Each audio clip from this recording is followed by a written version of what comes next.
Good morning. Now, Grandma Rose's Open Pantry YouTube channel, we're big on family and family fun. Part of that, of course, is eating, but there's other things that round out the family. And one of the things that we enjoy ourselves and the grandkids is raising quail, chickens, ducks, rabbits. We just like that kind of life, and the kids just absolutely love it. So let's talk about aquarium quail. Of course, you can use the same aquarium for chickens. You can use it for ducklings. So I've never used it for rabbits. But why do I like an aquarium? Well, for two things. One, I want visibility. But the primary reason first is safety. I use heat lamps and a thermostat control on the light to keep the temperature adjusted inside the aquarium, and I don't want any kind of fire hazard. So I like to use a glass container like this, a glass box, and I use a fireproof cover. These are less than $10. They're just covers that you keep in the kitchen to throw over a fire. Any place in the home you have a fire, you can just throw these over. They're fireproof.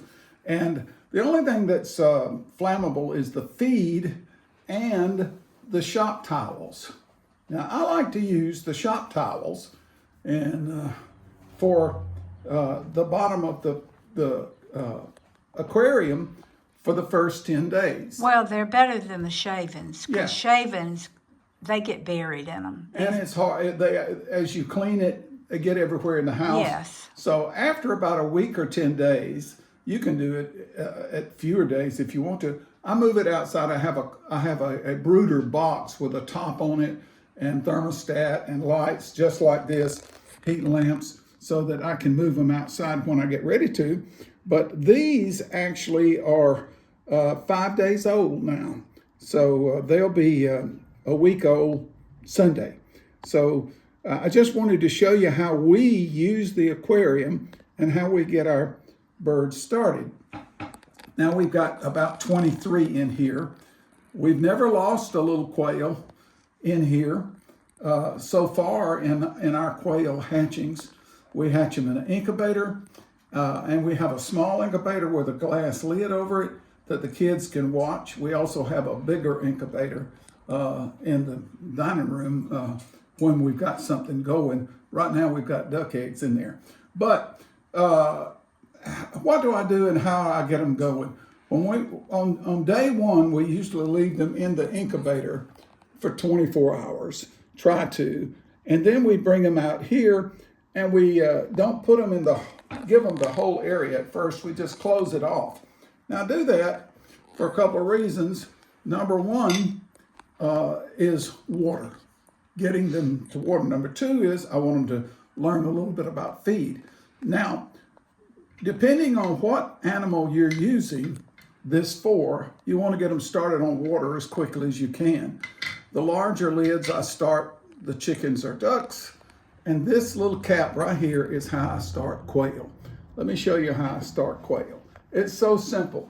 For one thing, they're smarter than chickens. One of these basters and a glass of water, warm water when I first put it in here. And Keep it upright, and it won't leak. Yeah. Well, it'll still leak a little, but I just learned how to use a baster the other day. Did you see that little bird go for that water? Just time you start dripping it, they will come to it. They'll try to drink out of the baster. And so what I do the first couple of hours is I put a little water in there and sprinkle it each time. And if they're thirsty, I'll guarantee you, they'll start gathering around it, especially because I've got it closed off. And of course, they're hardly bigger than a nickel. But they don't drown in there. They don't get seriously wet. If you're worried about that, you can always put something inside it like that, or these little magnets. Sometimes I put them in there. But you only need that like for day one or day two, and they're ready to move to a bigger lid.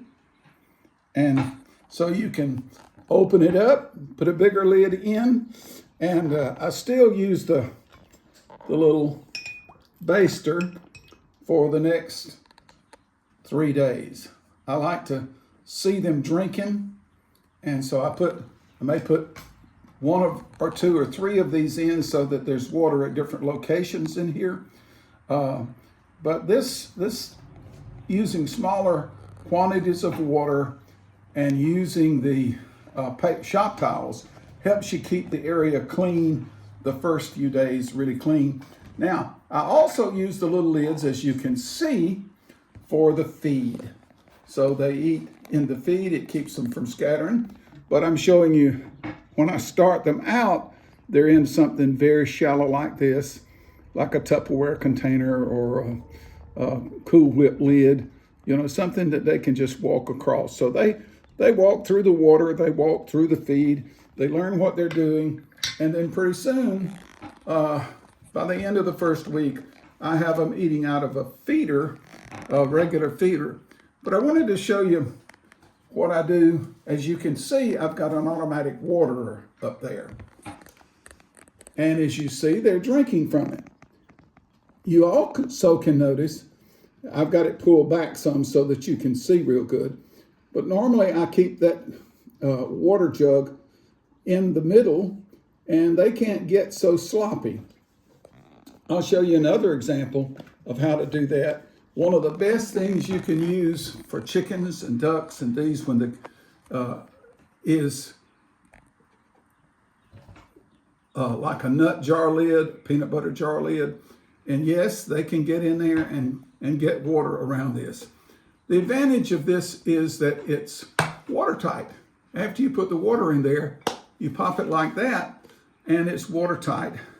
You drill a hole or take a knife or an ice pick and make a hole just below the level of the lid. Now that's a coffee creamer. This is a container. coffee creamer. It's so easy. Everybody's got coffee creamers. If you don't use coffee creamer, one of your friends or neighbors or family does. So, and they work beautifully. The reason is they keep the biddies out of the water so they're not tracking water and feed all over the pen. And yet there's enough water in there for young birds to go 3 days in this one filling. And it's easy to take it up, go over to the sink, put your finger over the hole, fill it up, pop this back down, walk back over, and put it down in there without spreading water everywhere because it's airtight, so it'll just bubble from the bottom. And so that's the way I get them accustomed to water. It upside down. I like this one, especially though. I especially recommend this to you because you never have to turn it upside down. It's just there. So, and all right, now with chickens, the first day of watering, I'll put it in a plate like this with biddies. They're a little harder to teach. Normally people dunk their heads in it. You don't have to do that, but I'll put some feed around the plate and I'll put water in here. And yes, they get a little messy, but most of the water does not go out in your pen. It still catches right here. That's baby chicks. Baby right? chicks. Okay. Ducks, I'll do the same way. And it wets the feed. They eat it the wet feed. So if they're not drinking a lot, they're still getting some moisture. So that's the way I do baby chicks and ducks right there. Now the first few days, I like to put, I guess this is a candy thermometer in there. Keep the temperature up to 90 to 100 degrees. And I like to double check it just to make sure that my thermostat is operating like I want to. So I've got the thermostat and I also check it with these.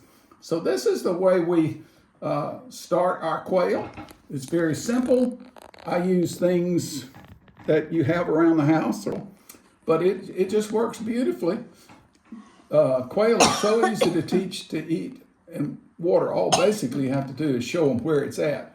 I'm amazed that something this big on day one, this small on day one, can remember where the water lid is, but they do. Once they get to it, they'll go back to it.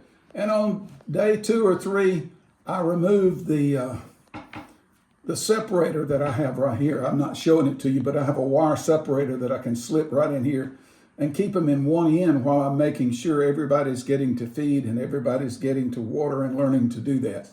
But it's a lot of fun for the family. Week before before this, we had the baby biddies in here. Baby chicks. The baby chicks. Rose doesn't like the word biddy. I don't. I like baby chicks.